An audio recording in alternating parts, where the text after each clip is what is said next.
Hello friends, welcome to Kannan info Tamil. நம்ம இன்னைக்கு என்ன டாபிக் பார்க்க போறோம் அப்படின்னா, உலகின் பல நாடுகள் ஹைப்பர்சானிக் தொழில்நுட்பத்தை உருவாக்க முயன்று வந்துட்டு இருக்காங்க. ஹைப்பர்சானிக் தொழில்நுட்பத்துல ரஷ்யா முன்னிலையில இருக்காங்க. ரஷ்யாவிற்கு அடுத்து சீனா ஹைப்பர்சானிக் தொழில்நுட்பத்துல வளர்ந்து வர்றாங்க. சமீபத்துல சீனா ஒரு ஹைப்பர்சானிக் வெஹிக்கிள சோதனை செய்ததா செய்திகள் வெளியாகி பரபரப்பை ஏற்படுத்திச்சு. இந்த சோதனைக்கு பிறகு இந்தியா தன்னோட ஹைப்பர்சானிக் மிசைல் புரோகிராம்ஸ விரைவுபடுத்த ஆரம்பிச்சிருக்காங்க. சமீபத்துல DRDO ஒரு ஹைப்பர்சானிக் கிளைட் வெஹிக்கிள உருவாக்கி வருவதா செய்திகள் வெளிவந்திருக்கு. இந்தியா எதற்காக இந்த ஹைப்பர்சானிக் கிளைட் வெஹிக்கிள உருவாக்குறாங்க, இந்தியா ஹைப்பர்சானிக் தொழில்நுட்பத்துல எந்த நிலையில இருக்காங்க அப்படிங்கறத பத்தி நம்ம டீடைலா இந்த வீடியோல பார்க்கலாம். நீங்க இப்பதான் நம்ம சேனலுக்கு ஃபர்ஸ்ட் டைம் வர்றீங்க அப்படின்னா நம்ம சேனலை சப்ஸ்கிரைப் பண்ணிக்கங்க. அப்படியே அந்த பெல் நோட்டிபிகேஷனை கிளிக் பண்ணி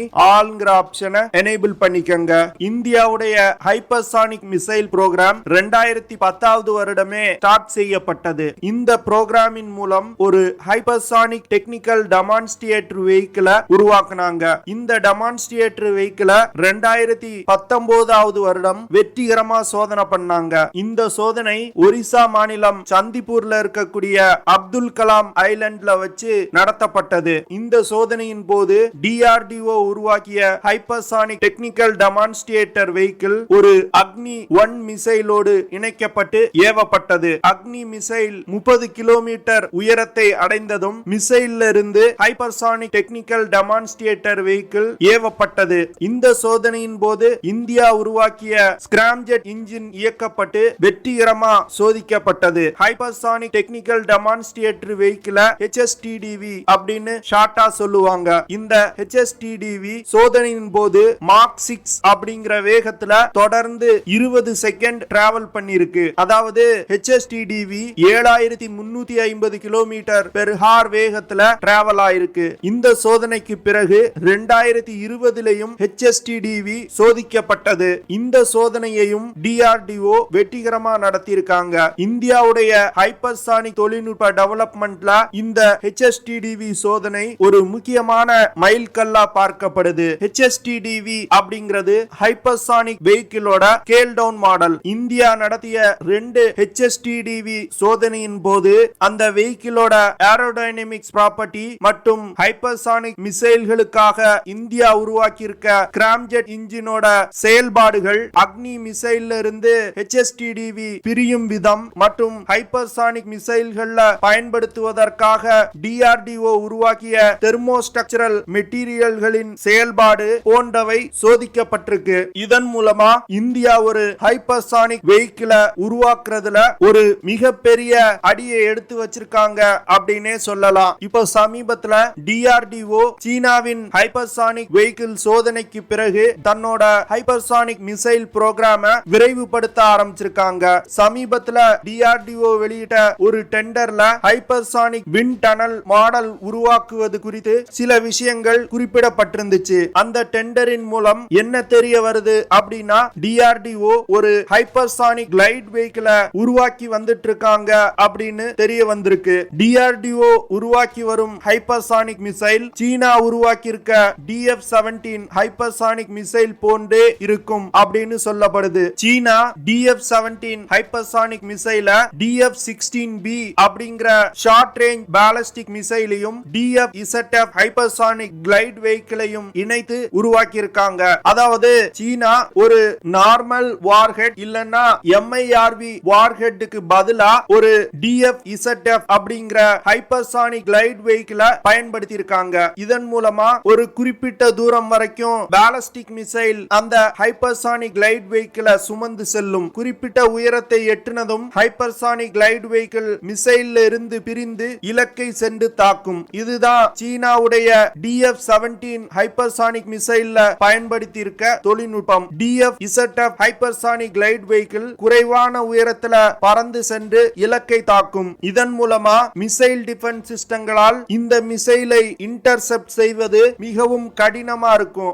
MIRV வார்ஹெட்களை விட ஹைப்பர்சானிக் கிளைட் வெஹிக்கிள்களை மிசைல் டிஃபென்ஸ் சிஸ்டங்களை கொண்டு தடுப்பது மிகவும் கடினமான விஷயம். DRDO தன்னோட ஹைப்பர்சானிக் கிளைட் வெஹிக்கிள லான்ச் செய்வதற்கு சமீபத்தில் உருவாக்கிய அக்னி பிரைம் மிசைல பயன்படுத்த போறதா சொல்லப்படுது. இந்தியா உருவாக்கிய அக்னி பிரைம் மிசைலோட வார்ஹெட் நம்ம க்ளோஸா பார்த்தோம் அப்படின்னா அந்த வார்ஹெட் ஒரு கோனிக்கல் ஷேப்ல இருக்கும். அந்த வார்ஹெட்டை சுத்தி 4 ஆக்சுவேட்டட் ஃபின்ஸ் இருக்கும். இது எதை குறிக்கு அப்படின்னா ஒரு ஹைப்பர்சானிக் கிளைட் பாடியோட ஏரோடைனமிக் ஸ்ட்ரக்சரை குறிக்குது. அதாவது அக்னி பிரைம் மிசைல இந்தியா உருவாக்கிய நோக்கம் ஹைப்பர்சானிக் கிளைட் வெஹிக்கிள லான்ச் செய்வதற்காக இந்த மிசைல உருவாக்கி இருக்காங்க அப்படின்னு டிஃபென்ஸ் எக்ஸ்பர்ட் சொல்றாங்க.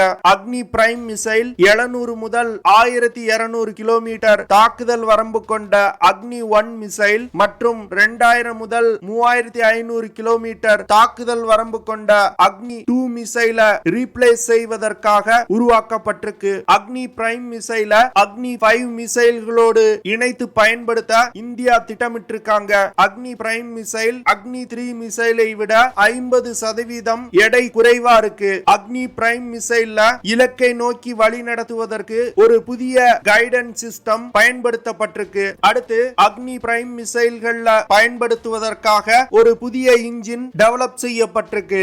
அக்னி பிரைம் மிசைல் எடை குறைவா இருப்பதற்கான காரணம் பல அதிநவீன தொழில்நுட்பம் இந்த மிசைல்ல பயன்படுத்தப்பட்டிருக்கு. இதன் மூலமா இந்த மிசைலோட பவரும் தாக்கும் திறனும் பல மடங்கு அதிகரிக்கப்பட்டிருக்கு. அக்னி பிரைம் மிசைல்ல அக்னி 4 மற்றும் அக்னி 5 மிசைல்களை உருவாக்குறதுக்கு டெவலப் செய்யப்பட்ட தொழில்நுட்பங்கள் பெருமளவுல பயன்படுத்தப்பட்டிருக்கு. பல புதிய தொழில்நுட்பங்களை இந்த மிசைல்ல இணைத்ததன் மூலம் இந்தியா ஒரு நெக்ஸ்ட் ஜெனரேஷன் மிசைல உருவாக்கி இருக்காங்க. இந்த மிசைல் ஒரு 2 ஸ்டேஜ் கொண்ட கேனஸ்டர் சாலிட் ப்ரொபல்ஷன் பாலிஸ்டிக் மிசைல். அக்னி பிரைம் மிசைல்ல மிசைலை இலக்கை நோக்கி வழிநடத்துவதற்கு 2 விதமான நேவிகேஷன் மற்றும் கைடிங் சிஸ்டங்கள் பயன்படுத்தப்பட்டிருக்கு. அக்னி பிரைம் மிசைல்னால 1000 கிலோகிராம் எடை கொண்ட வார்ஹெட்களை சுமந்து சென்று தாக்குதல் நடத்த முடியும். இந்த மிசைல்னால 1000 முதல் 2000 கிலோமீட்டர் தூரத்துல உள்ள இலக்குகளை மிகவும் துல்லியமா தாக்க முடியும். அக்னி பிரைம் மிசைல பாலிஸ்டிக் மிசைல் டிஃபென்ஸ் சிஸ்டங்களால் கூட தடுக்க முடியாது. அக்னி பிரைம் மிசைல உருவாக்குறதுக்கு அதிகமா காம்போசிட் மெட்டீரியல்கள் பயன்படுத்தப்பட்டிருக்கு. இதன் மூலமா இந்த மிசைலோட ஸ்டெல்த் கேப்பபிலிட்டி மிகவும் அதிகமா இருக்கு. இந்த மிசைல் ஒரு கேனஸ்டர் லான்ச் மிசைல் அப்படிங்கறதுனால மிசைல உருவாக்கி ஹைப்பர்சானிக் கிளைட் வெஹிக்கிளோடு இணைத்து நீண்ட நாட்கள் ஸ்டோர் செய்து வைக்க முடியும். ஒரு யுத்த நேரத்துல அதிவிரைவா இந்த மிசைல எல்லைக்கு நகர்த்தி லான்ச் செய்ய முடியும். அக்னி பிரைம் மிசைல் கேனஸ்டர் லான்ச் மிசைலா இருக்கிறதுனால இந்தியாவுடைய எந்த ஒரு பகுதிக்கும் ரோட் மற்றும் ரயில் மூலமா கொண்டு சென்று லான்ச் செய்ய முடியும். அக்னி பிரைம் மிசைல் ஒரு கேரியர் கில்லர் மிசைல் அப்படின்னு சொல்லப்படுது. இந்தியா இந்த மிசைல எதற்கு உருவாக்கி இருக்காங்க அப்படின்னா எதிரிகளோட விமானம் தாங்கி போர்க்கப்பல் மற்றும் ஸ்டெல்த் மிசைல் டெஸ்ட்ராயர் ரக போர்க்கப்பலை தாக்கி அழிப்பதற்காக உருவாக்கி இருக்காங்க. அக்னி பிரைம் மிசைல் மூலமா நகரும் இலக்குகளை கூட மிக துல்லியமா தாக்க முடியும். அக்னி பிரைம் மிசைல்ல பயன்படுத்தக்கூடிய ஹைப்பர்சானிக் கிளைட் வெஹிக்கிள் சீனாவுடைய விமானம் தாங்கி போர்க்கப்பல் மற்றும் டெஸ்ட்ராயர் ரக போர்க்கப்பல்களை தாக்கி அழிப்பதற்காக பிரத்யேகமா உருவாக்கப்பட்டிருக்கு. ஹைப்பர்சானிக் கிளைட் வெஹிக்கிள அக்னி பிரைம் மிசைலோடு இணைத்து ஒரு கேரியர் கில்லர் மிசைல இந்தியா உருவாக்குறதன் மூலம் சீனாவுடைய போர்க்கப்பல்களை இந்திய பெருங்கடல் பகுதியில நுழைய விடாமல் தடுக்க முடியும். அப்படி மீறி நுழைந்தால் இந்தியாவுடைய ஹைப்பர்சானிக் கிளைட் வெஹிக்கிள்கள் அந்த கப்பலை தாக்கி அழிக்கும். அக்னி பிரைம் மிசைல்ல இந்த ஹைப்பர்சானிக் கிளைட் வெஹிக்கிள இணைப்பதன் மூலம் 2000 கிலோமீட்டர் தூரத்துல உள்ள இலக்க மாக் 6 அப்படிங்கிற வேகத்துல சென்று தாக்க முடியும். இந்தியா வெற்றிகரமா இந்த மிசைல டெவலப் செஞ்சாங்க அப்படின்னா சீன கடற்படைக்கு ஒரு மிகப்பெரிய பின்னடைவா இருக்கும் அப்படின்னு டிஃபென்ஸ் எக்ஸ்பர்ட்ஸ் சொல்றாங்க.